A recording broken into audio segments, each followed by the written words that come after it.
Hey, what's going on everybody? This is Yusef Scott, and today I am creating a video for you guys because I think that this topic it will help you in your trading journey. This topic is on pending orders. I'm going to show you exactly how to set up a pending order. I'm going to show you when is the best time to use any particular pending order, and just show you some of the benefits of using them. All right, so let me show you what I've created. This is my little instruction sheet, or the definitions of a buy stop, buy limit, sell stop, sell limit. So a buy stop is when you want to place a trade above market price.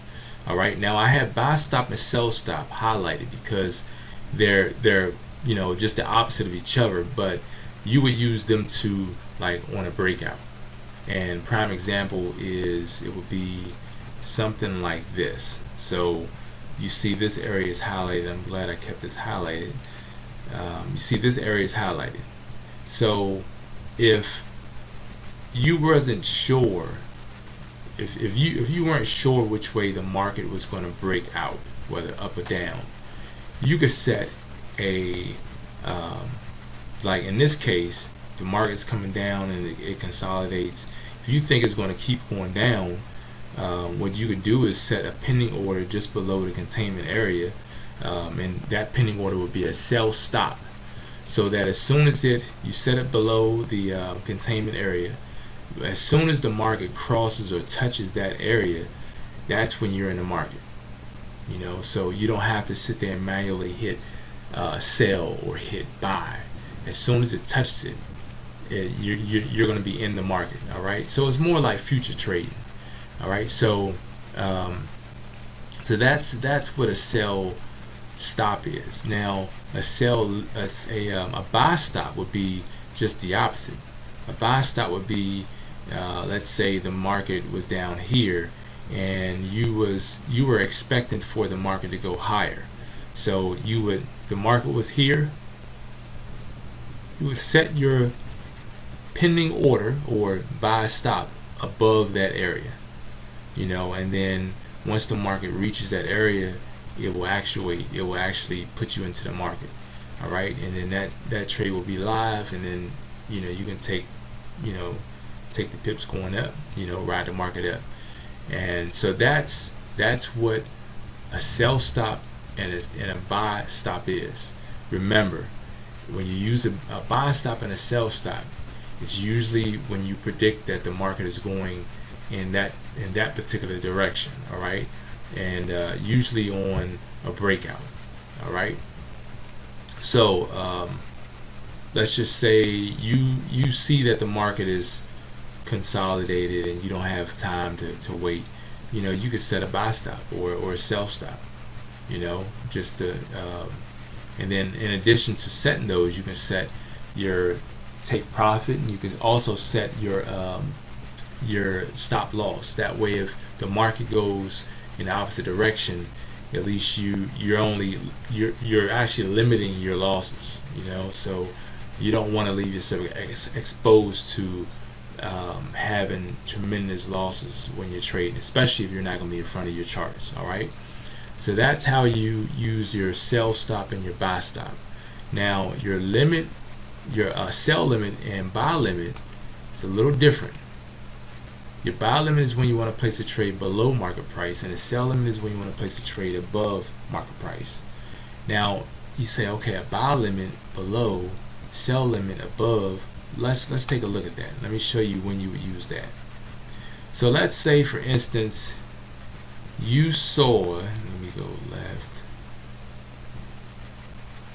Let's say, for instance, you knew that this was an area of support. All right, you see that the market has touched this area once, twice. It came down to here, and let's say the market was coming down, and you know that this area is support. What you could do is you could set a buy limit. All right, you could set a buy limit down here, so that when the market comes down and it triggers your order, you're in on a buy.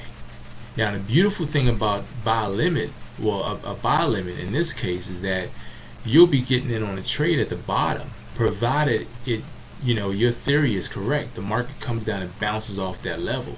You'll be in the market down here, opposed to getting up here, because this is an engulfing candle. So whatever it is, you'll be getting in early. You'll be getting in down here. So if you're trading the buy limit or sell limit, you'll want to place your, if I were you, I would be placing my entry as low as I can or as high as I can, so that I can make the maximum amount of pips. All right.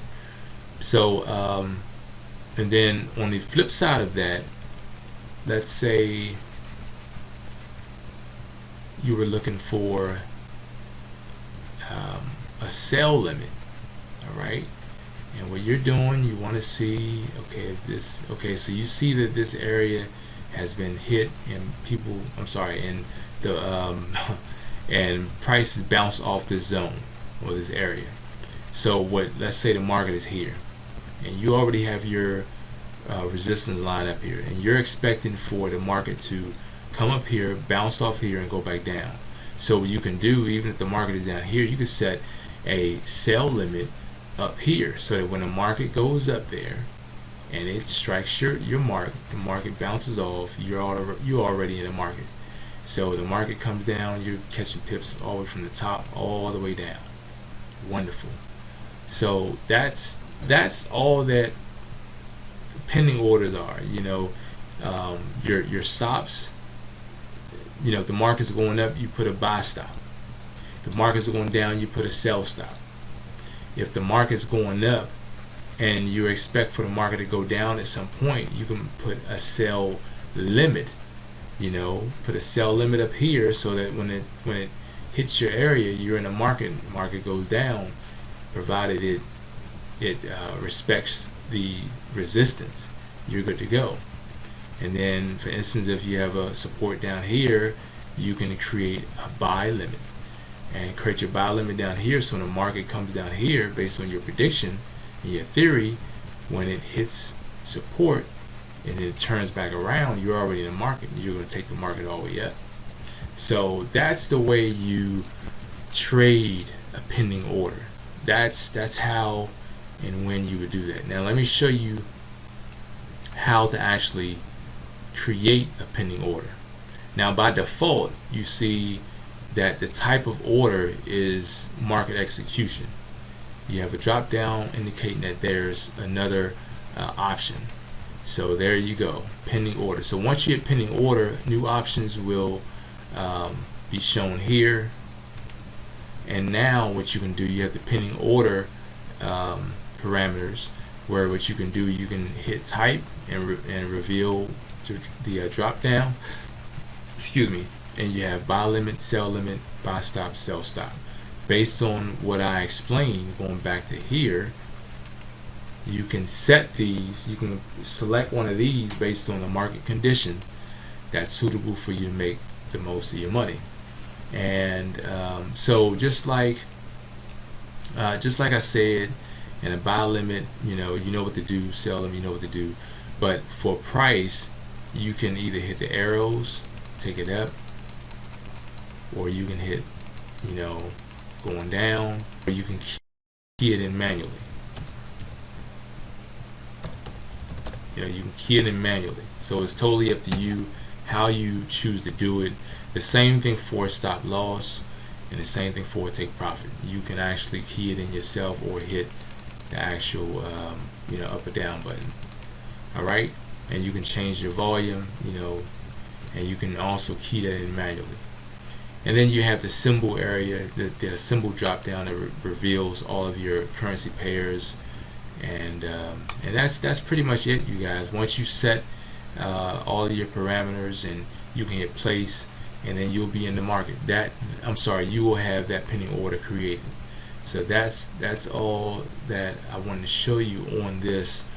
So I guess from here, if you need to watch this over again, please do so, because this is not something that people always use, but you want to make sure that you're comfortable with it. I would say, if anything, practice this and play with it on demo if you have a demo account. But you definitely want to make sure you know what you're doing, especially when you're trading in the market, because you don't want to lose no money. All right. So sorry about that. So basically, this is your pending order panel here. Play around with it and see exactly how it works. The market is closed now, so of course you couldn't play around with it live, but nonetheless, you can definitely, once the market is open tomorrow, you can definitely make use of it. All right. Well, until next time, you guys, I definitely appreciate you guys tuning in. For all of my subscribers, I really do appreciate you guys subscribing to this channel. I am pouring out a lot of information, a lot of the basics that most people they should know already, but of course some people, they just don't know these things, and it's okay. Person like myself, I don't mind providing videos and explanation, whether written or verbal or illustrated. I don't have a problem with that. So I want you guys to learn. So definitely subscribe if you like, if the vibe is good, if I come across very well for you. Subscribe if you will, and I would greatly appreciate it. I am very appreciative of my subscribers. I continue to pour out content because it's very important for you guys to for me to have that trust factor, and for you to know that I know what I'm talking about. That's very big and very important. So if you haven't subscribed, please do. If you liked the video, if you liked it, and then just stay tuned for more videos. All right. Until next time, you guys. Peace.